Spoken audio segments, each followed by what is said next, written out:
सबसे पहले देश के लिए एक व्यापक, न्यायपूर्ण, व्यवहारिक और दूरदर्शी वैकल्पिक व्यवस्था का विस्तृत प्रारूप तैयार होना चाहिए। उस प्रारूप को आलोचना, तर्क वितर्क, सार्वजनिक बहस और विशेषज्ञ समीक्षा की अग्नि से गुजरना चाहिए। उसकी हर कमजोरी को खोजकर दूर किया जाना चाहिए। उसकी चर्चा गांव से शहर तक, चौपाल से विश्वविद्यालय तक और सोशल मीडिया से संसद तक खुलकर होनी चाहिए।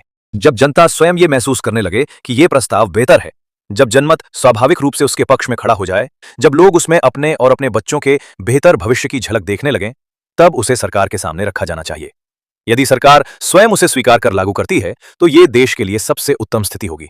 यदि वो अस्वीकार करती है, तो संवैधानिक अधिकार के अनुसार आर या पार वाली जन आंदोलन के माध्यम से टास्क कंप्लीट होनी चाहिए।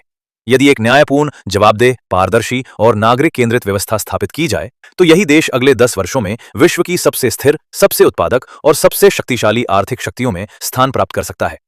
तो इसे लागू करने के लिए कोई विरोध नहीं होनी चाहिए, और अगर कोई ऐसी प्रपोजल का विरोध करे तो उसे राष्ट्रीय नुकसान का जिम्मेदार माने जाना चाहिए। ये संघर्ष उस व्यवस्था के विरुद्ध है जो प्रतिभा को दबाती है, ईमानदारी को हतोत्साहित करती है और आम नागरिक को असहाय बनाकर रखती है। यही वो निष्पक्ष और निस्वार्थ राष्ट्रहित का रास्ता है, जिसे इस समय के लिए परिपूरक समाधान है, जिसके पीछे किसी की कोई स्वार्थ और मनोकामना छिपा नहीं है।